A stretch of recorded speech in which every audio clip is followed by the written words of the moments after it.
greatest live mascot in college sports. 14 Longhorns have answered the call. They have embodied Longhorn pride and the Texas spirit for 100 years. Today, a young steer steps to the fore. And yes, the eyes of Texas are upon him. 'Cause he's ours. Every pound of him. He's a Texas Longhorn, after all. His name is Bevo 15, and his reign begins right now. Hook 'em.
In this lifetime, you don't have to prove nothing to nobody except yourself.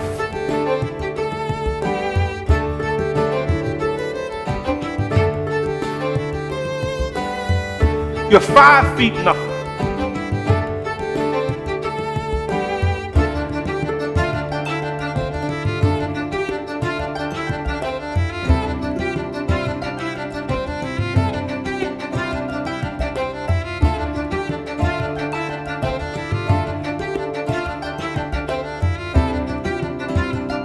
In this lifetime, you don't have to prove nothing to nobody except yourself.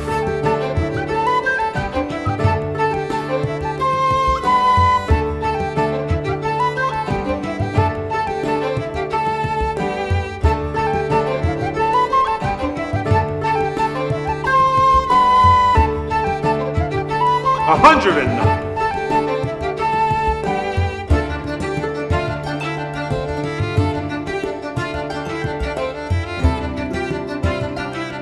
In this lifetime, you don't have to prove nothing to nobody except yourself.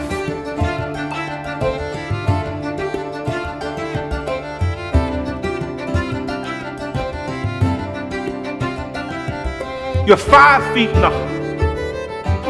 You're 5 feet nothing. You're 5 feet nothing. You're 5 feet nothing.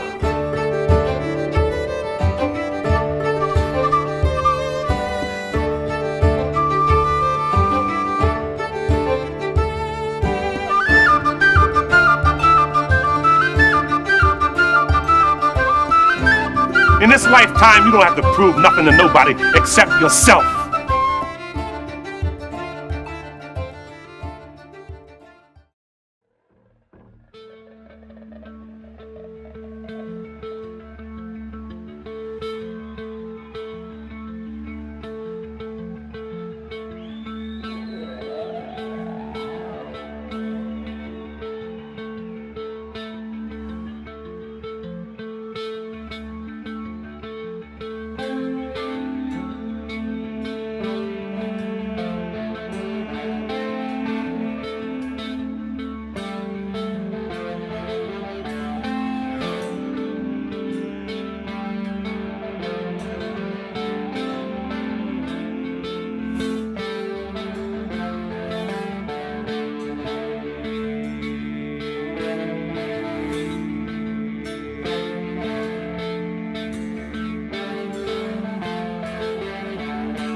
his right with 6. 5. Going to loop it downfield. And ball is caught.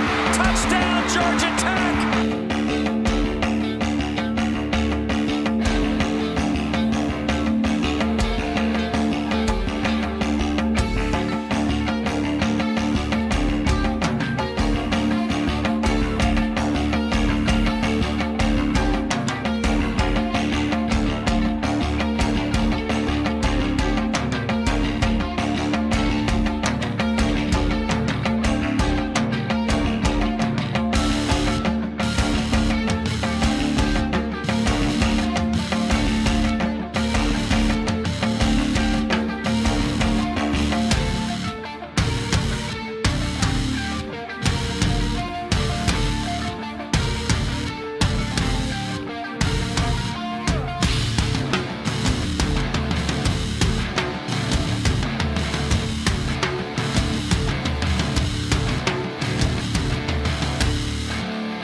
I'm going to be serious for a second.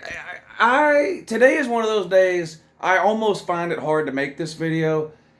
Yesterday was such a great day of college football. I know if your team lost, you're miserable, but it's hard to find it. It's hard to get a day as good as we had yesterday. We had just unbelievable games all day long, and we had it all. Huge rivalry games, games down to the wire, upsets, ranked teams losing, ranked versus ranked, huge comebacks, disastrous endings.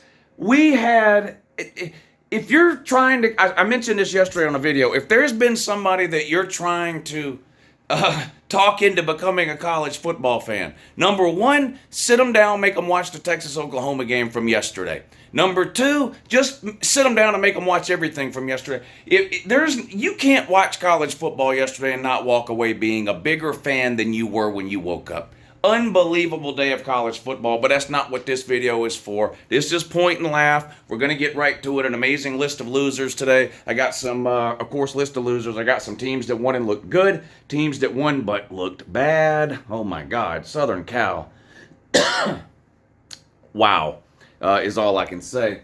And some Heisman stuff. Anyway, you know the deal. It's time for the Your Season Is Over video, the only Sunday morning college football recap video that actually matters.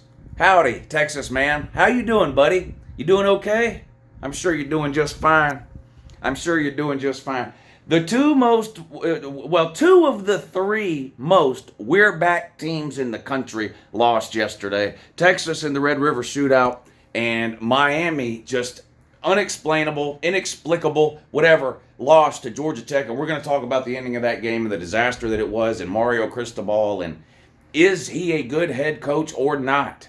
We're going to talk about all of that. Lots of ranked teams went down yesterday. Kentucky, lots of undefeated teams. Kentucky was undefeated, went down. Maryland was undefeated, went down. Missouri was undefeated, went down. Miami was undefeated, went down. Texas was undefeated, went down. Unbelievable day of college football. Let's get right to it. Let's just start on the top here. Missouri. It's not that much fun to make fun of Missouri, I'm going to be honest, for a couple of different reasons. There aren't a ton of Missouri fans on the internet. That's not an insult at Missouri. There's several Missouri fans, in fact, on this channel, in the comment section on this channel, and some of them have been here for years, and I love all the fans of all the teams, so I'm not knocking that. But there's not just, there's not hundreds of thousands of people to irritate by talking shit about Mizzou, but Mizzou lost at home to a reeling LSU team. I'm going to be honest, Missouri losing this game to LSU feels about like Ole Miss losing to Bama. And here's what I mean by that. Ole Miss has had a hard time getting over the hump. Both, whether you're talking about beating Bama, whether you're talking about winning the West or the SEC, or really anything meaningful at all. They have they've had some good years, I guess, by Ole Miss standards. They tend to be ranked more often than not, especially in the first half of the season. And, Lane Kiffin, I guess, has a decent win or two. I'm not going to get into that whole thing again. But, Ole Miss goes to play Alabama. Alabama was wobbling. They had lost to Texas 2 weeks prior. The week before the Ole Miss game was the South Florida disaster for Bama. They roll into Tuscaloosa, and they got beat again. And they just can't get over it. And Missouri's the same way. It feels like yesterday was a day that Missouri needed to take advantage of. You had an opportunity to sort of show to the college football world that you can compete at the highest level. Even though LSU's a little down, like I mentioned, they had come off an embarrassing loss the week before to that same Ole Miss team we just talked about. Their defense was just battered in the media all week long. And it felt like this was an opportunity for Missouri to kind of take the next step as a program, similar to Ole Miss against Alabama a couple of weeks prior. And it didn't happen. It was the game that everybody thought it would be. It was a track meet game up and down the field. It looked like a carbon copy almost of the previous week's game between LSU and Ole Miss. But Ole Miss ran out of gas in the end, and LSU beat them. Final score, glad you asked. Final score of this one, 49-39 LSU. So Mizzou goes down. Missouri, like Kentucky, has more losses coming. They're going to lose to Georgia. Yes, we'll talk about Georgia and Kentucky in a minute, but they lose to Georgia every year. They've been in the SEC. How long has Missouri been in the SEC now? 11 years. They beat Georgia one time, and they play every year. It's just not happening. The game, last year, 26-20. Yeah, last year was last year. This is this year. The game's in Athens. Did you see the game yesterday in Athens, by the way? I know you did. I know you saw it. Everybody saw it. Everybody watches the number one. Everybody watches the best team in the country. I know you saw it. But can we talk about LSU for a second? Okay, we laughed at Missouri. LSU's got the worst secondary. Where are you at? Where are you hiding? Garbage pail. LSU's got the worst secondary maybe in the country. They've definitely got the worst secondary in the SEC. It's hard for me to believe how bad LSU's secondary has gotten in what seems like such a short period of time. Now, I know they kind of have a habit of having like a great year where they win the national title and then 2 or 3 years later they're terrible and they fired a coach and all that. But almost one thing you can always count on when it came to LSU was elite defensive backs. I mean, it seemed like forever that every year in the draft, 2 or 3 LSU defensive backs were getting drafted. I don't know where those people are at now, but they're not at LSU. And this was a big question mark heading into the season for LSU. The question has been answered. The test has been graded, if you will, as it were, and the grade is an F. Yeah, they went out and they rated the transfer portal for a bunch of has-been, never-weres, and never-will-be defensive backs that other teams didn't need. They bring them in, and they're not any good. They're terrible. Watching Ole Miss try to play defense in the secondary is painful. You'd think you were watching a Lincoln Riley coach team. It's that bad. And the front seven seems to be getting worse every week. I don't know if that's that may be a result of teams knowing that the secondary is no good, so they're just picking on the secondary and it's kind of taking the front seven out of the game. I don't know. But that LSU secondary is horrendous. LSU's got more losses coming. They're still loud. They're still yipping on the internet. They're still typing and drooling onto their keyboard because we got 2 losses, but we only got 1 SEC loss. You've got more SEC losses coming. I don't think it's a given they'll beat Florida. And Florida's an absolute disaster. I don't think that's a given. You're not going to beat the Alabama team that I saw play yesterday. And because you have no defense, you'll drop at least 1 additional game that nobody sees coming. We'll just wake up one Sunday morning and go, what? LSU lost to whatever, fill in the blank. You're not a good team. Sorry, you're not. Year 2, Brian Kelly, not good. Not good. Missouri season is over. Who else? Washington State was undefeated. So they lost. I said, well, how many chances do you get to really talk about Washington State? Not very many. But the Cougs went down yesterday. The Pac-12, look, it's starting in the Pac-12. What everybody's been saying, the blender is turned on in the Pac-12. And every week, somebody's going to get caught in that blender. And yesterday, it was Washington State. What'd they do? They lost to UCLA 25-17. Don't tell me UCLA is not any good. They are good, but they've already got a loss to Utah. Utah's already got a loss to Oregon State. Now Washington State's got a loss to UCLA. Do you see where we're headed here? There are 6 or 7 good to really good teams in the Pac-12. Okay? The problem is, I don't know if any of them outside of maybe Oregon and Washington, who are both off this past week. They play next week, by the way. So one of them's got to lose. I don't know if any of those 6 or 7 good to really good teams are either elite or close enough to being elite to get through to Pac-12 with 1 or less losses, which is what you have to do to make the 12-team playoff. We saw it last year to kind of a lesser degree. You know, Southern Cal got to the Pac-12 title game with the 1 loss. They got beat by Utah, who I think already had 2 or 3 losses at that point. So Utah wins the Pac-12, but they've got more than 1 loss, so no, Pac-12 gets no playoff team. It seems like we're headed that direction again. We're halfway through the season. Pac-12 play has just started, and every single week these teams are going to start knocking each other off. Southern Cal's trying to lose every single week. Eventually it's going to happen, maybe more than once. Oregon and Washington do look like the 2 best teams in the Pac-12 to me, but they play each other next week, which means whoever wins or whoever loses that game then has to go the rest of the season without losing again. It's just going to be hard to do because the loser of that game still has to play some combination of Utah, UCLA, Washington State, Oregon State, Southern Cal, this group of 6 or 7 teams that, again, I don't know if any of them are elite, but all of them are good enough to beat anybody else in the conference on any given Saturday if things go their way. It's going to be an absolute mess. And it started yesterday. It actually started last week with Utah losing to UCLA. UCLA lost 2 weeks ago. Utah lost last week. Washington State loses this week. Either Washington or Oregon is losing next week because they play. Southern Cal plays Notre Dame. Okay, well, they're probably not going to lose to Notre Dame. We'll talk about Rudy too. But you get what I'm saying. Look, I'm going to be honest. As a Georgia fan, I'll talk to you as a Georgia fan for a second.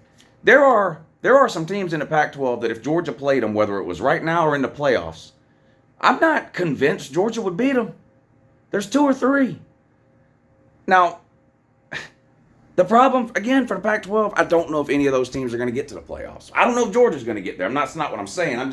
What I mean is, if you're being honest as a fan, I don't care if you're an Oklahoma fan today, Texas, Michigan, Ohio State, Penn State, whatever these top teams, Florida State.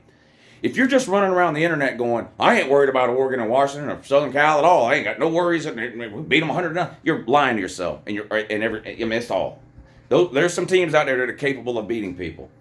Man. The Turtles. What'd you have to go on? You blew it. You blew it, Maryland. For the second year in a row, I have made a weird Maryland prediction. Well, actually, I don't know how weird it is. But for the second year in a row, I have made a prediction that I don't think Maryland is good enough to win the Big Ten East. That's not shocking. But I do think they're good enough to beat one of the big 3 teams in the Big Ten East and maybe ruin it for somebody. Last year, they came up short. They almost beat Michigan last year, but they didn't. Yesterday, they played Ohio State pretty tough for 3 quarters. Ohio State's got some issues, by the way, major issues. Right now, to me, Ohio State looks like the 3rd best team in the Big Ten East. Now, that doesn't mean anything because they don't play Michigan until the end of the year, so they got a chance to get better. They play Penn State in a few weeks, but Maryland gave it everything they had yesterday. Unfortunately for the Turtles, it just wasn't enough. It got away from them in the 4th quarter. The final score of this one, 37-17. Ohio State wins. I think Ohio State scored 17 points in the 4th quarter or so. Anyway, this was a close game for the majority of the game. And why can't Ohio State run the ball? 60 yards rushing. This game was tied 10-10 at halftime. Ohio State only up 3 in the 4th quarter. So Maryland hung in there, but too much Ohio State in the end. Kyle McCord had a lot of numbers. But when you watch Ohio State play, the offense just looks disjointed. It doesn't resemble anything like we're used to seeing from an Ohio State offense. And I thought the defense had its worst game of the year yesterday. By far, actually. I thought they had their worst game of the year by far yesterday. But we'll see. They got a chance to prove me wrong. They get it. They get Penn State. They get Michigan. So we'll see. But Maryland, your season is over. Who's next on the doo-doo list here? It's not that fun to make fun of the turtle. Ohio State's got issues. Cry about it, Ryan Day. Yeah. Ryan Day screwed up. Let me tell you something. This is internet/trolling 101, okay? Get out a notepad or something and take some notes. Whatever you do, don't ever let people know what bothers you, don't do it. And Ryan Day did it. Ryan Day did it. That post-game meltdown that he had right after Ohio State miraculously beat a terrible Notre Dame team, where he thought it was a good idea to grab a microphone and start yelling incoherently about Lou Holtz. All that did was let everybody know that, number one, you do pay attention to the outside noise, Ryan Day. You do hear the critics. You do hear the critique that Ohio State is soft. You hear it. Coaches always say, we don't pay no attention to the outside noise. Yes, you do. Yes, you do. Because the first chance you got to grab a microphone and yell about a 90-year-old man calling you soft, that's what you did.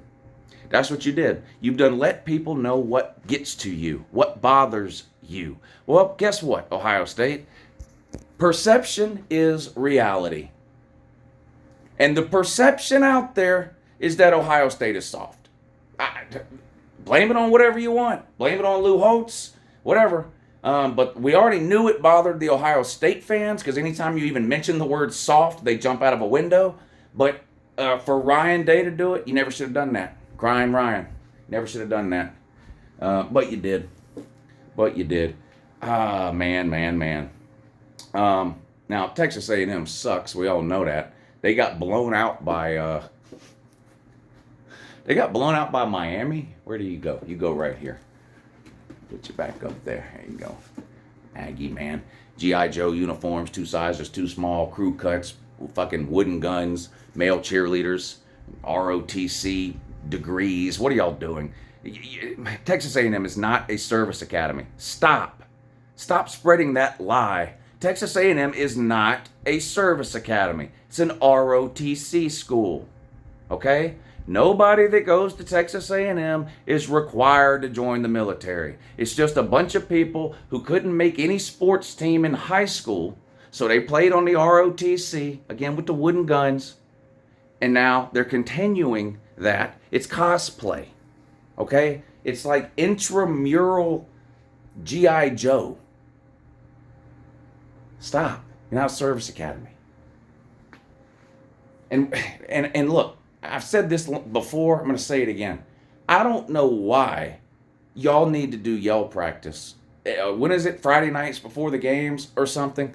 I've been watching college football since I was about 8 years old, and I've been yelling the entire time. No one had to teach me how. No one had to train me. And I damn sure didn't need to go to no midnight practice to learn about it. I've been yelling for no fucking reason when it comes to college football for 40 fucking years. It came naturally to Uncle Lou. I guess I'm just gifted in the realm of yelling, unlike you friggin' Texas A&M people who have to go to practice. But y'all shit the bed and lost at home to a bad Alabama team. I don't know whether to clown Texas A&M, which, I mean, you have to clown Texas A&M. They lost, but where are you at on here? 26-20 to Alabama. We should have known. Look, I didn't buy into Texas A&M, to be fair. Now, I did end up picking them to beat Bama, though. No, I didn't. I took Texas A&M in the points, though. But I said all week, I don't know where all this hype around Texas A&M's coming from over the last couple of weeks. People kept saying, well, they've only given up 1 touchdown in the last, whatever. I've been watching them, and I wasn't blown away. I didn't, people were talking about they're clearly the best team in the West. It wasn't clear to me. I picked Texas A&M to win for 2 reasons. Home field advantage and Max Johnson over Jalen Mildew. I was wrong about number 2. Here's the thing about trash talking, shit talking, whatever on the internet, criticizing players or coaches or whatever. I believe all of that is fair game. And anybody with a football brain that has not been criticizing Jalen Mildew's football play for the first month of the season is just an idiot. And that even goes for Alabama fans. If you watched Mildew play the first month of the season and you have no criticism of him, you're an idiot. You're an absolute idiot. So what happened on Saturday with Jalen Mildew having a good game, I'm going to talk about it in a minute, doesn't prove all those people wrong who said he played bad. He did play bad. But then me, now have to come on here and say, he played good. Bama could not run the ball to save their life against Texas A&M. Did I write this? I think I wrote this down. Bama ran for 23 yards. I said, going into the game, I said, if Bama can't run the ball, there's no way they'll win. Because they can't put the game on Mildew's arm and expect him to win it. Well, that's what they did. Mildew didn't run the ball either. He had negative 20-something yards rushing because of the sacks. So Mildew didn't run the ball. Bama's running backs couldn't run the ball. But Mildew had over 300 yards passing. And Bama beats Texas A&M. So we have to admit, we have to come on here and say, yeah, Jalen Mildew had a great game throwing the ball. You can't just pretend it didn't happen. It did happen. I'm talking to everybody else out there who's been critical of Mildew, myself included. You have to come on now and say he played a good game yesterday, because he did. Now, next week, if he goes back to not being worth a shit, then we can come on here and say that again about next week. But right now, he played a good game on Saturday. Right? He played a good game on Saturday. But Texas A&M, guess what? You got blown out by Miami. That was the end of you meaning anything at all this season. But Alabama just shoveled more dirt on your grave. Your season is over. Now, who's up next? The Horseman. Where do you want to go? Where do you go? Kentucky goes after Kansas State. We'll put you right there.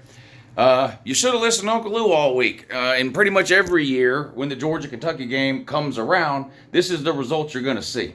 And if you're a Michigan fan, you should have paid close attention to that Georgia-Kentucky game yesterday. And maybe we'll get back to that in a minute. But let's talk about the game. Georgia came out and did what everyone has complained this season that they can't or haven't done. Georgia came out from the word go and absolutely dominated start to finish on both sides of the ball, all three phases of the game, special teams included.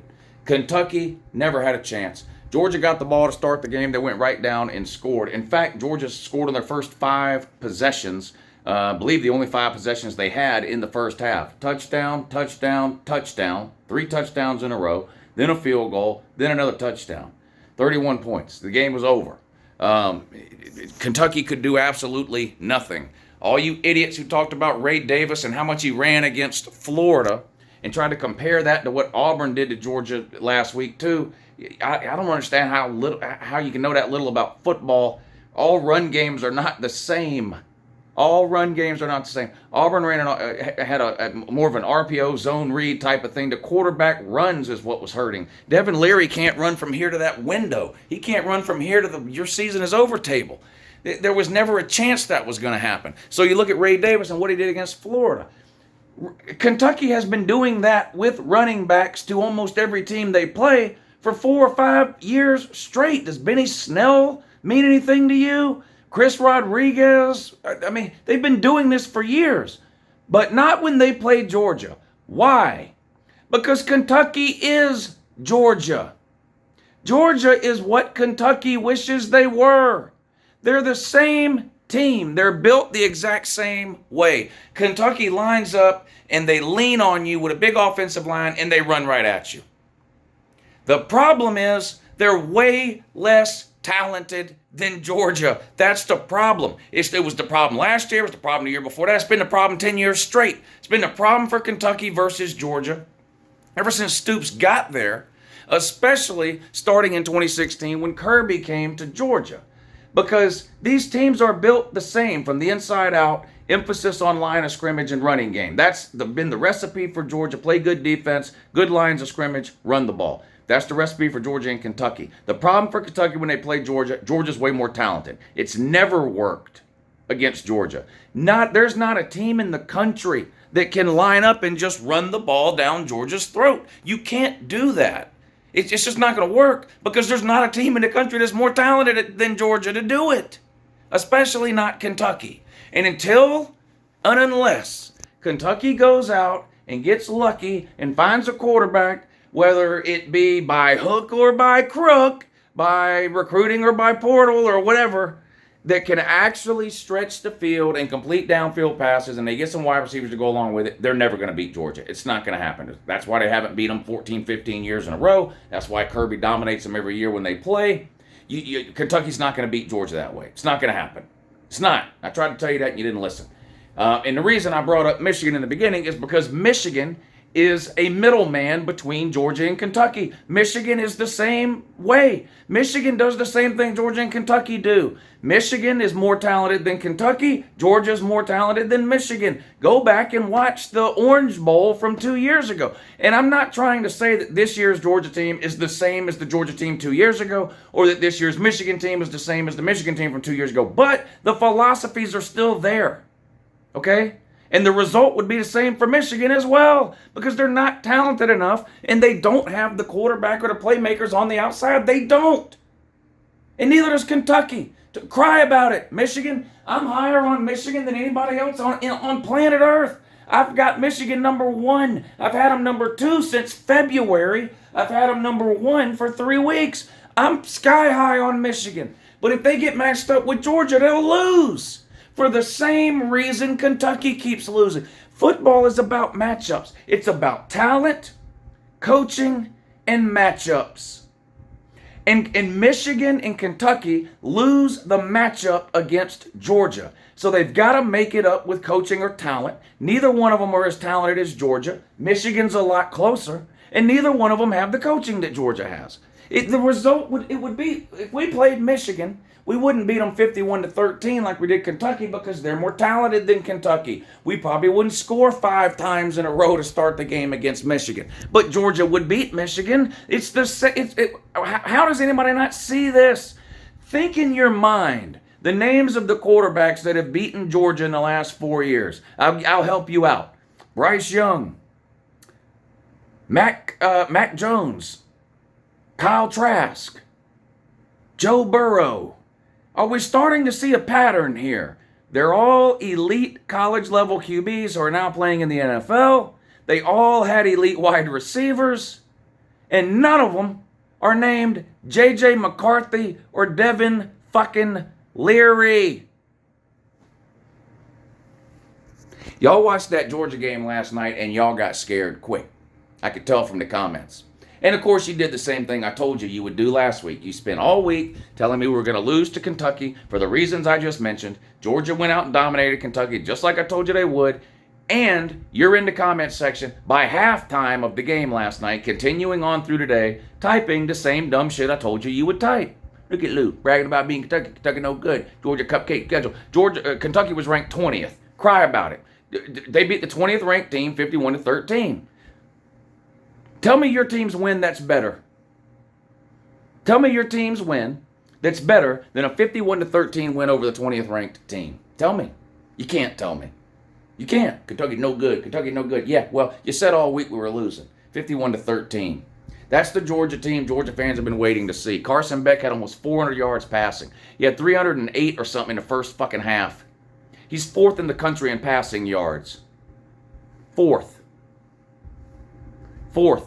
in the country in passing yards. He completed 80% of his passes yesterday.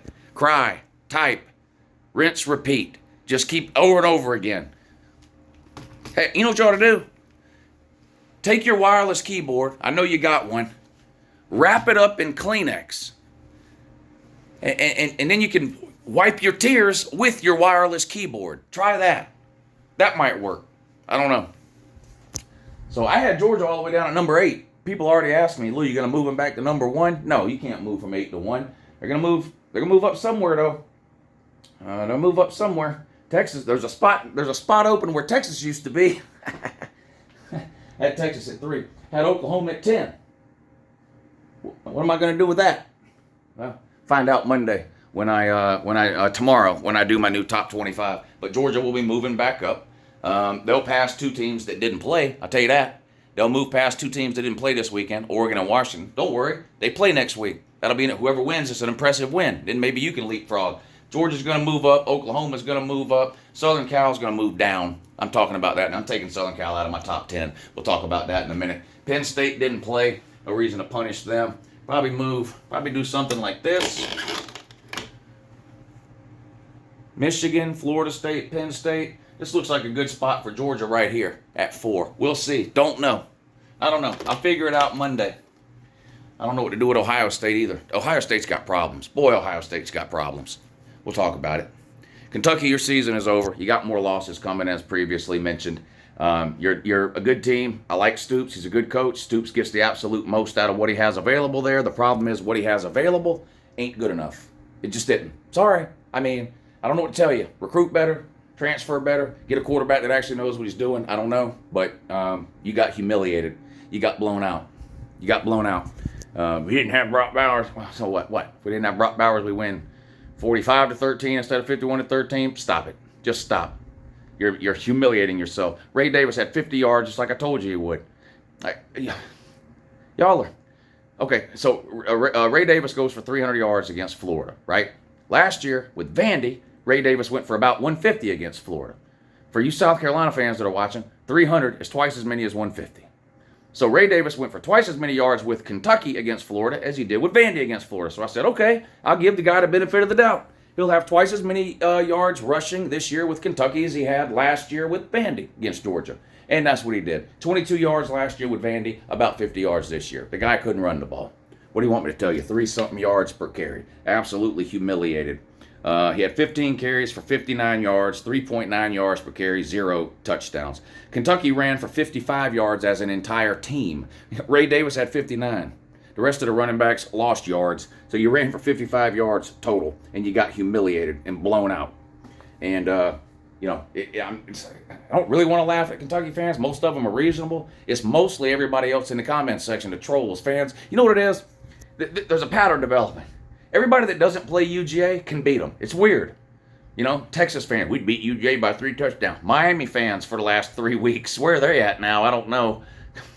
Boy, well, don't worry. The Miami part is coming. Miami, we'd beat Georgia by 4 touchdowns. Who else? The list goes on. Just name it. Michigan, Florida State, Penn State. Well, there ain't no Penn State fans on the internet, which is weird. I don't know why. There's a handful. Ohio State, Washington, Oregon. All these things. We'd beat Georgia by... Everybody that doesn't play Georgia can beat them. Everybody. Just read the comments. But literally everybody that does play Georgia can't beat them. 23 straight wins. It'd be 24. We got Vandy next. That's 24. We got Florida after that. That's 25. Missouri after that. That's 26. Kentucky, 27. I say Kentucky. Tennessee, same difference. Ole Miss, 28. Georgia Tech, 29. I mean, on and on. Oh, man. We're down to the good ones here. Let's start with this pile of shit here. Miami's a dead program. I've told you this before. Miami's never coming back. They're not. They thought they were back. They constantly think they're back. They remember when they were back in 2017? I do. They got a throwaway coach from Georgia, Mark Richt. We fired him. Miami was happy to take him an hour later. His second year there, he gets them to 9 or 10 wins in the ACC title game. Now, they lost because Miami can't win the ACC title game to save their life. They've been in the ACC 20 years and have never won it. But they beat a terrible Texas A&M team at home in front of 9 people a month ago, and ever since then, they're back. They're winning it all. Florida State sucks. Clemson sucks. North Carolina sucks. Duke sucks. Everybody they play sucks. Turns out the only people that suck is Bethune-Cookman and Temple. Boy, I bet you wish you could play them over and over again, don't you? What's weird is, you want to know who else sucks that I didn't mention there? You want to know who else sucks? I'm talking about, in an epic fashion, Georgia fucking Tech. They're horrendous, my dude. They're horrendous. They're like blown out by Bowling Green. What are they averaging? 3 wins? 4? They're averaging 4 wins a year over the last 5 years. It's a terrible, just a fucking dog water program. Just garbage. I mean, they don't. The administration doesn't even know they have a team. It's like they have to hide that they even have. They ain't no support. No one cares. This was the most mismanaged ending of a game in college football history. Period.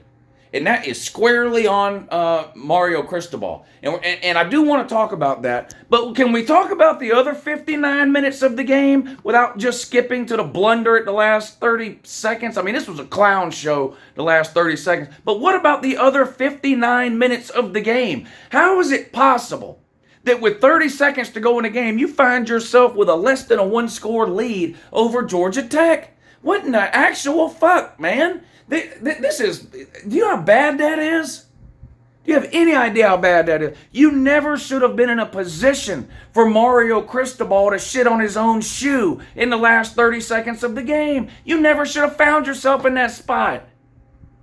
What? And this was a Pigskin Pete special, too. I wrote down all the stats for that game. I'm not even going to bother reading them out, but just take my word for it. Miami had way more total yards, way more rushing yards, way more passing yards, way more first downs, way more time of possession, way more everything. Even had way more points. No, they didn't have way more, but they had more with 30 seconds to go in the game. How in the hell did you not put Georgia Tech away in the first or second quarter of that game? At home in front of 9 people. And this game was free.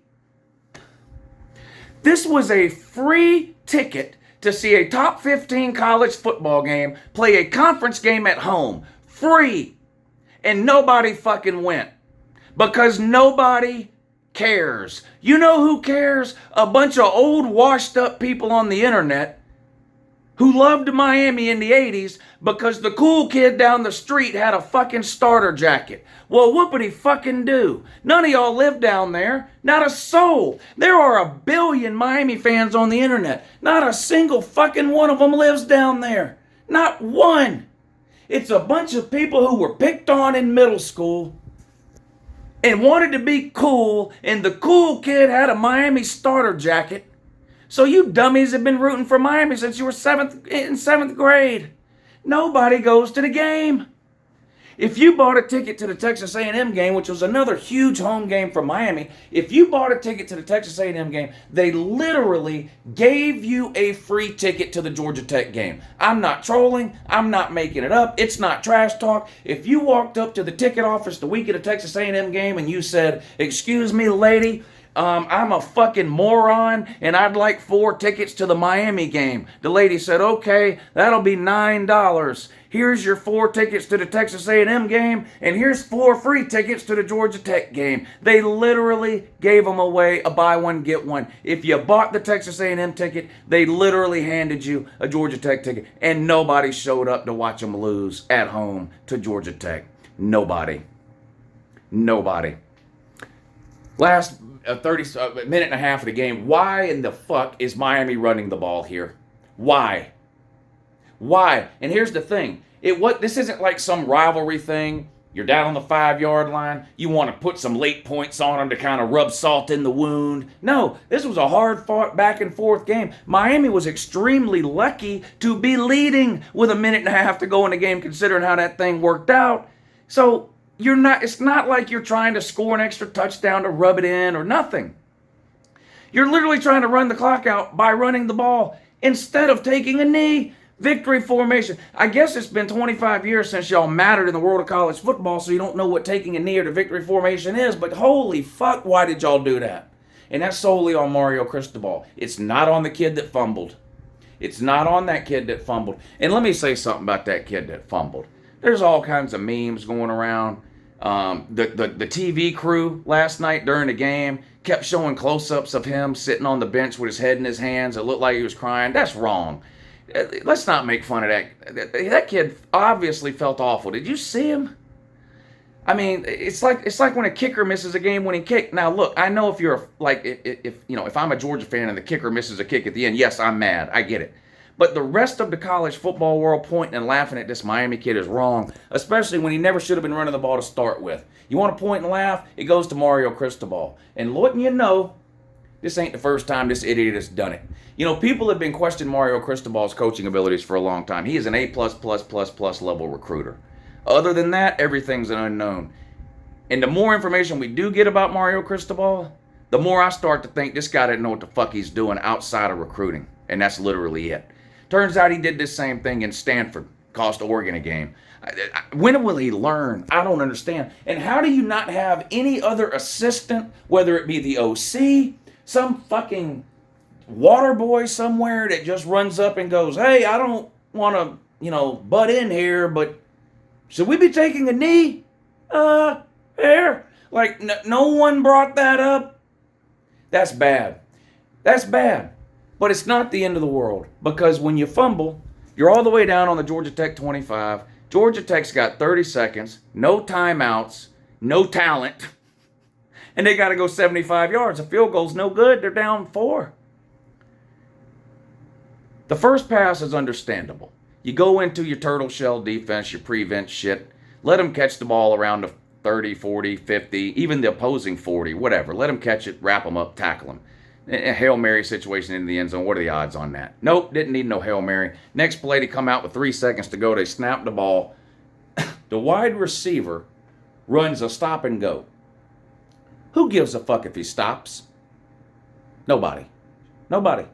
Miami should have had 5 somebodies, DBs, whatever, lined up on the goal line. That defensive back bites on the stop part of the stop and go. The receiver stops his stop and turns it into the go, runs right by him, and there is nobody back there. Haynes King is a garbage can quarterback. That'll be the easiest throw of his college career by far. Hits a wide open Georgia Tech receiver on the 10-yard line. He literally walks into the end zone. Touchdown, game over, Georgia Tech wins. One of the most humiliating, pointless losses in college football history. I saw where Mario Cristobal was asked about it in a post-game press conference. He should have been asked about it about 9 times. The excuse he gave was pointless too. Well, when we first got the ball back, there was this much time, so in this and that time, and so we mapped out the plays and never thought to go back and change them once the clock got adjusted. Well, then you're a fucking idiot, sir. Yeah, you're an absolute moron, if that's the case. An absolute moron. Miami is not back. They're never coming back. If the fans don't care about Miami, why should I? If Miami's own fans don't care, why should I? Why should anybody? Why should recruits? Why should any businesses or companies looking to do NIL deal? Why should anybody give a fuck about the Miami football program when their own fans don't? They don't go to the games. It's a fucking shame. It's a shame. Well, they don't go because it's been bad for so long. South Carolina's been bad for 100 fucking years. They sell it every goddamn game. Their fans are lunatics and nuts. You know why? They're diehard college football fans and they love their team. Why don't you fucking try it, Miami, man? Jesus Christ.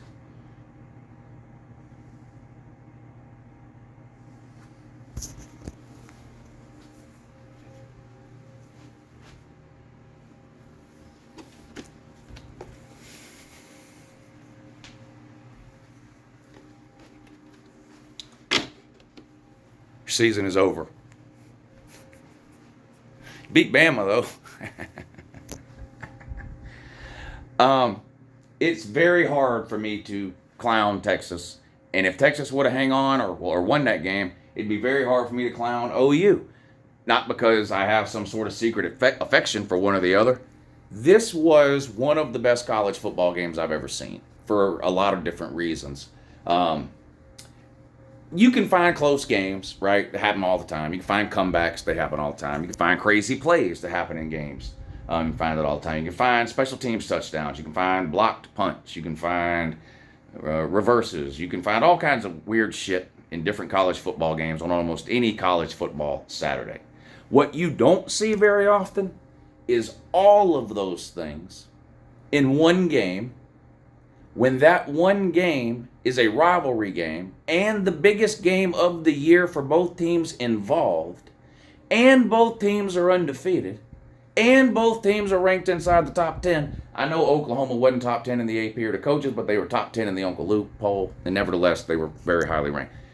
It is extremely rare that you get all of those things in the same game. The first 8 or 9 minutes of that game, and I said it yesterday in a halftime video, is the craziest 8 or 9 minutes I have ever seen in my lifetime of watching college football. You had turnovers. You had a blocked punt for a touchdown. You had a goal line stand. You had an interception thrown at the goal line. You had a reverse ran on a kickoff for a huge gain that got called back because the reverse was actually a forward pass. You had to have watched it, but it was unbelievable. An unbelievable game. And Dylan Gabriel takes Oklahoma down the field and wins at the end. Congratulations to Oklahoma. Texas, you lost. Your season is over. 34-30, you lost to Oklahoma. 3 turnovers. 3 turnovers. 2 interceptions by Quinn Ewers, I believe, and then the 1 fumble. Is that right? So 3 turnovers. You get down to the goal line. First and goal from the 1, you run 3 running plays, you don't gain a fucking inch. Fourth and goal, you try to throw a tunnel screen, you somehow complete the pass and still manage not to gain an inch. Turnover on downs on your own 1 yard line. 4 plays from the 1 and you couldn't get in. Now, that's signs of being soft. That's signs of being soft. Dylan Gabriel, I thought, played an amazing game, particularly with his legs. Now, he threw the ball well at times, and he ended up with good numbers throwing for the game, too. But without his running, I don't know if Oklahoma wins that game. Well, first of all, there's a lot of things you say without this or that, Oklahoma doesn't wind up winning. But Oklahoma wins, that's all that matters. That's it. So Texas, they can run around talking about 49-0, I guess, for the next year like they did last year, because they won't be able to talk about this game. They can find whatever Miami fans exist in the shadows of the internet, and y'all can have a big giant kumbaya, hug, whatever, wipe each other's tears, blow each other's runny noses. Because the two teams who are constantly back, but yet are never back, are now back to being not back again. And I'm here for it. Me. It was just a matter of time. We all knew it was coming. More so for Miami than Texas, although it wasn't hard. This was... Miami should have won that game against Georgia Tech. There's no excuse for that. Oklahoma's a good team. Like, if you take the trash talking out of it and the fact that it's a rivalry game, and I know this doesn't make Texas fans feel any better, but you lost to a good team, Texas. That's just the reality. You lost to a good team. Miami lost... I don't even know how to describe Georgia Tech. I wouldn't describe it as a football team, though. I don't know what I would describe it as, but at least you lost to a good team. And Oklahoma is a good team. I've been higher on Oklahoma than everybody else all year. I've been very complimentary of Oklahoma. It even got pointed out in the comment section yesterday. Some Oklahoma fan was giving me a hard time because I picked Texas to win the game, which I did, pick Texas to win the game. But the Oklahoma fan, an Oklahoma fan actually kind of came to my defense in there and said, well, hey, yeah, he picked Texas to win, but he was very complimentary of OU. And go back and watch the prediction video. It's very complimentary of OU, and have been all year. Like I said, had them higher ranked. I've had them higher ranked every week in the AP. And last week had them at 10, and they'll be moving up into the top 5 probably now, top 6 at least. And we'll see on Monday. So Oklahoma's a good team. Texas is better.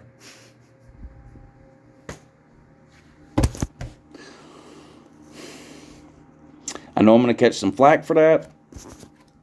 And I would never do this for Georgia because I'm a Georgia fan. And if I ever did that, it would just sound salty or whatever.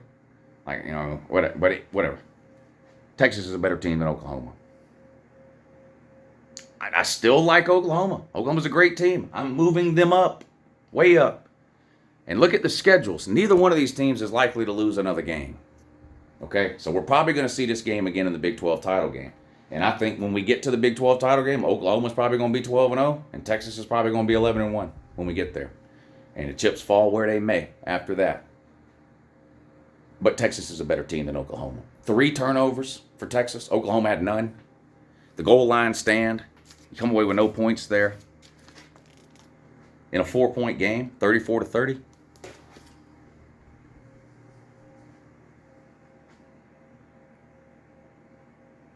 Lou's just a Texas fan. Fuck Texas. With a rusty fucking rake. Fuck them. Horns down. Horns down. Matthew McConaughey's the worst fucking actor on the planet. Fuck him. Okay? But Texas is better than Oklahoma. Look, sometimes the better team doesn't win. And that's what happened to you, Texas. You lost. You lost. So now I've managed to somehow piss off the Texas and the Oklahoma fans. Look, it's not that I'm not giving Oklahoma credit. All that matters is who won the game. My opinion of who's better doesn't matter. Now, you're probably going to let it make you all kinds of mad that I say that, but my opinion of who's better doesn't matter. I'm going to move Oklahoma ahead of Texas because I believe in that. If two teams have the exact same record and one beat the other, that team's got to be ranked higher. But I'll be honest, if these two teams played again next week, I'd pick Texas again. I'd pick Texas again. Sorry. Everybody always wants you to keep it real until you keep it real and they disagree. But hey, what are you going to do? What are you going to do? Well, I know what these people are not going to do. Well, first of all, they weren't going to the playoffs anyway with one loss. I have told y'all this for 7 years. Notre Dame, a one-loss Notre Dame's not making a 14 playoff. They're not. They weren't. They never have. They never would. Notre Dame spends its entire existence purposely avoiding a potential 13th game, a conference championship game, and for that, they should not be rewarded with a trip to a 14 playoff with a loss during the regular season. If they lose during the regular season, they should get a chance to redeem themselves in a 13th game, a conference championship game. But they spend their entire existence with the sole goal of avoiding that 13th game. Therefore, a loss, in my opinion, knocks Notre Dame out of a 14 playoff. Some people disagree with me. That's fine. Nobody disagrees with a 2-loss Notre Dame, though. Fuck Rudy, 5 foot, whatever the fuck. Fuck him. Notre Dame, we don't have to hear no more of that dried up bullshit anymore. The average age of the Notre Dame fans got to be what? 72, 73 years old? Nobody likes Notre Dame. Think about it. Do you know any Notre Dame fans under the age of 50? You probably don't. You probably don't. People are Notre Dame fans because they were on TV 30 years ago when nobody else was. That's it. It's the only reason. Waking Up the Echoes, Rudy, they love Lou Holtz's lisp and shit. It's just a bunch of weird shit. Notre Dame hasn't been good in a long, long time. Not elite. They haven't. They just have. That's fact. Look at what they made the playoff. Yeah, and look what happens. Every time Notre Dame gets put into a New Year's Six game or a playoff game, they get blown the fuck out. They've never won one. Never won a New Year's Six game. Never won a playoff game. Never even won a BCS bowl. And every one they were in, they got blown the fuck out. Every time. They don't belong with the upper echelon of college football. They don't. They don't. What happened to Sam Hartman? This guy's garbage.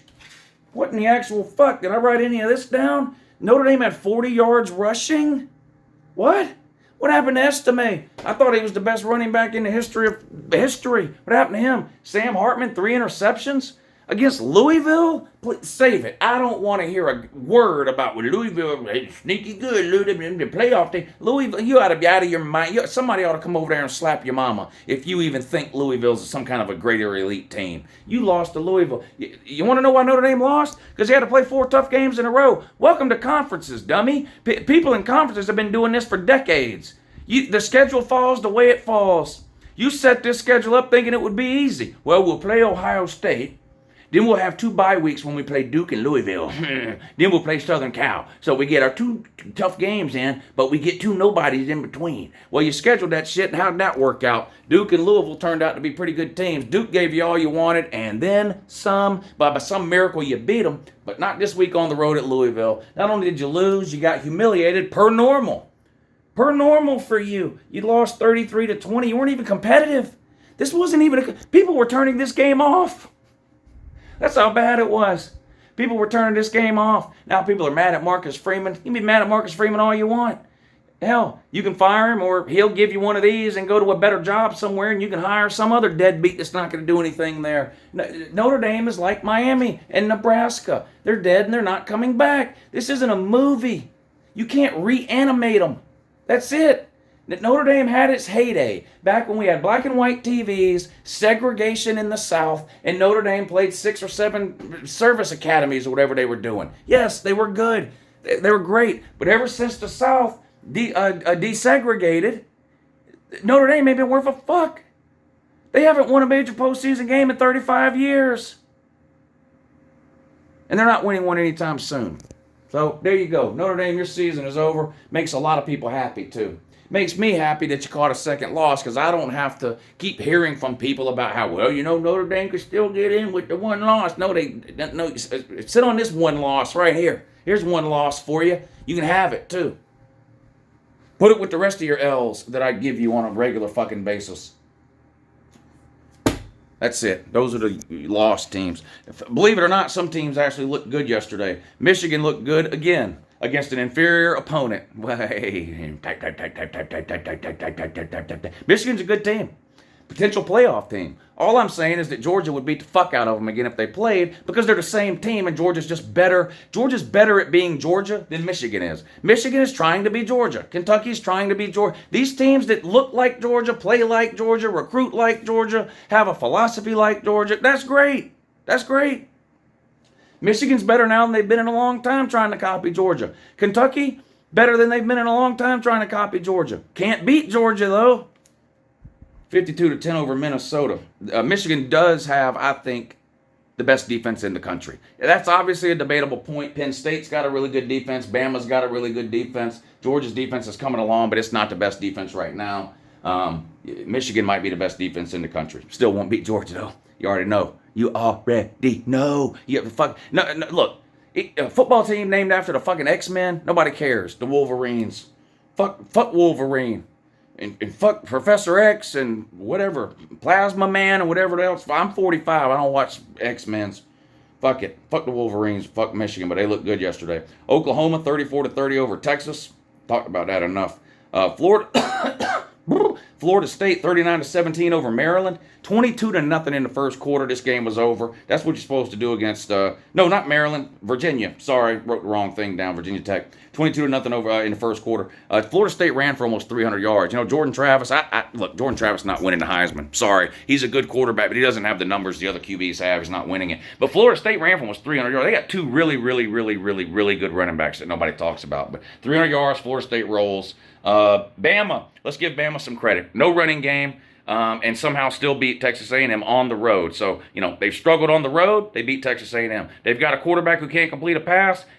They were unable to run, and they had to rely on Mildew to throw the ball. He did it at a high level. He looked good. Look, we already talked about it. Not going back over it again. Give Mildew his respect. North Carolina 40-7 over Syracuse. Drake Mays might be the best quarterback in football. He might be better than Caleb Williams this year. Drake May is unfucking believable.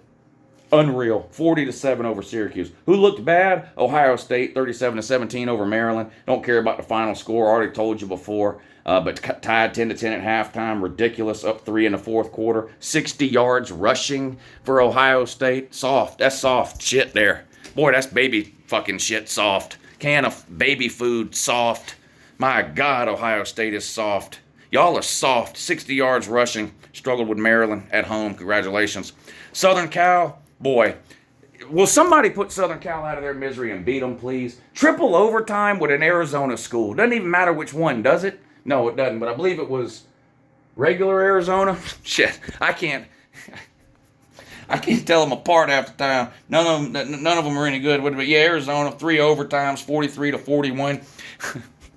Southern Cal, you know how people talk about, you know what I want? I want my team to have a balanced offense. 50-50 run pass. I'd like to have about 250 rushing and about 300 passing a game. That would be ideal. Southern Cal's got a balanced defense. Listen to this. Southern Cal's defense gave up 300 passing, 200 rushing. That's a pretty balanced defense. Gave up 500 yards on Arizona school. Triple overtime to beat them. Somebody please beat. Why doesn't Lincoln Riley get shit talked about being soft like Ryan Day does? I'll tell you why. I'm glad you asked. I'll tell you why. Lincoln Riley doesn't fucking cry about it. That's why. Lincoln Riley, yes, Southern Cal is soft as shit. Lincoln Riley is soft as shit. Every defense he's ever had, going back to his time at Oklahoma, has been soft as shit. All of that is true. You know why no one ever really talks about it? Because Lincoln Riley doesn't give a fuck. Ryan Day does. It bothers Ryan Day. Lincoln Riley says, I don't give a shit. I'm cashing my $10, $12 million a year check, going on about my business. Ryan Day is out here with the crocodile tears every time somebody calls him a name. That's why. But so yeah, they're soft. What else? LSU, already talked about you. You look terrible in your win. Ole Miss 27-20 over Arkansas. Not impressive to Uncle Lou. There you go. Heisman candidates. You still got to have Caleb Williams in the Heisman discussion. Michael Penix deserves to be up in the Heisman discussion. I think Drake May deserves to be up in the Heisman discussion. Those would be my top 3 right now. Name to look out for, though. Carstonian Beckworth. He needs some more touchdown passes. Now, he had plenty. Yesterday, he had 4. But he's 4th in the country in passing yards right now. And he's completing 75% of his passes. He was 80% yesterday. 28 of 35 for 400 yards with 4 touchdowns. But if you look at like the top 10 passing leaders or whatever, he's up there in the top 10 in almost every category except touchdowns. He's far behind the other guys in touchdowns. But if he keeps playing like he played yesterday, you're going to start to see Carstonian Beckworth's name mentioned with the Heisman Trophy. And Brock Bowers, too. You know what you ought to do? Just invite Brock Bowers and Carson Beck and just give it to one of them. All right, we've reached the point in the video where I've got to make a decision here. Now, I have won this video. This video is basically over. I won. The trolls lost yet again. And I've got 30 or 45 seconds left here, so I've got two choices. I could try to make a couple of more points here, humiliate the trolls a little bit more, wave the wireless keyboard around, make a couple of jokes about how they're in a basement or can't tie their shoes, have Velcro shoes, dribble down their chin, whatever. Or I could just end the video on a high note. Again, this is a clear W for me. I have won this video yet again. The trolls have lost, no matter how mad it makes them. Georgia's won 23 straight. They can't stand it. They're so mad they can't see straight. So I got a choice to make. I could either keep going for another couple of minutes, or I could just end the video and start doing